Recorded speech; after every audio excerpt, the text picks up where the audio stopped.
இப்போது புதிய அறிமுகம் ஆச்சி ஹோட்டல் சாம்பார் 50 கிராம் ரூபாய் 20 மட்டுமே. நேஷனல் ஆரோக்கியா எக்ஸ்போ அண்ட் நம்ம சென்னையில மணப்பாக்கத்தில் உள்ள Heartfulness institute Babuji memorial ashram January 9 to 12. Click the link below and register. GT Holidays, South India's #1 travel brand. You know you are special when you're with GT Holidays.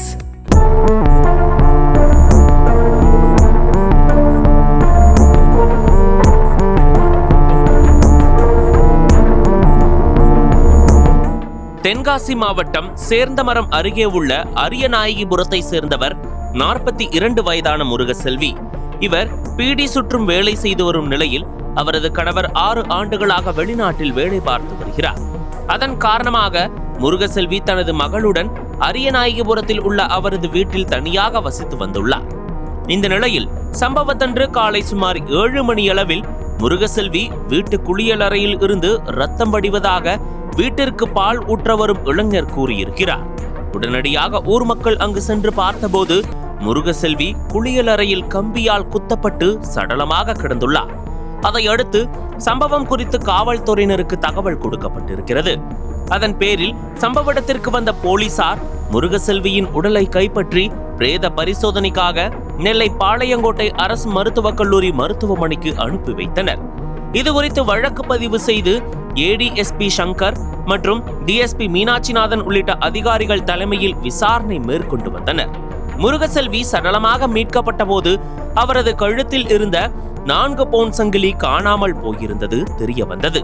மேலும் மார்கழி மாதம் என்பதால் முருகசெல்வி தினமும் காலையில் கோவிலுக்கு செல்வது வழக்கம் என்றும், அந்த வகையில் சம்பவத்தன்று முருகசெல்வி அதிகாலையில் எழுந்து கோவிலுக்கு போவதற்கு முன் சம்பவம் நடந்திருக்க வாய்ப்புள்ளதாகவும் முதற்கட்ட விசாரணையில் தெரிய வந்தது.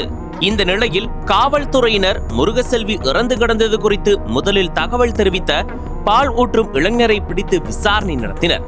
அதில் பல திடுக்கிடும் தகவல்கள் வெளிவந்திருக்கின்றன. வடநத்தம்பட்டியை சேர்ந்தவர் 24 வயதான சரத். பொறியியல் பட்டதாரியான அவர் வேலை கிடைக்காததால் பால் வியாபாரம் செய்து வந்திருக்கிறார்.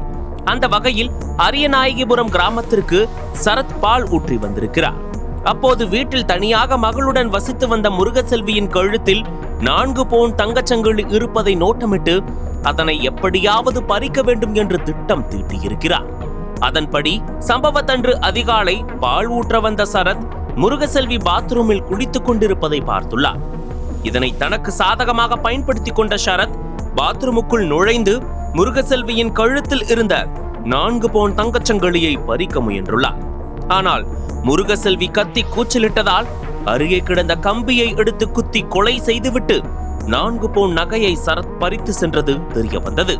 இதையடுத்து சரத்தை கைது செய்த போலீசார் கொலைக்கு பயன்படுத்தப்பட்ட ஆயுதம் மற்றும் 4 பவுன் நகையையும் பறிமுதல் செய்தனர். தற்போது அவரிடம் தொடர்ந்து விசாரணை நடைபெற்று வருகிறது. தங்க நகைக்காக பெண்ணை கொலை செய்துவிட்டு ஒன்றும் தெரியாதது போல் நாடகமாடிய பால்கார பட்டதாரி இளைஞனின் செயல் அந்த பகுதியினர் மத்தியில் பெரும் அதிர்ச்சியை ஏற்படுத்தியுள்ளது.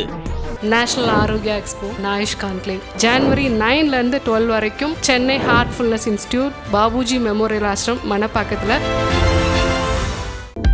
அனல் பறக்கும் செய்திகளை அப்டேட் செய்து கொள்ள நக்கீரன் களத்தை இப்பவே சப்ஸ்கிரைப் பண்ணுங்க.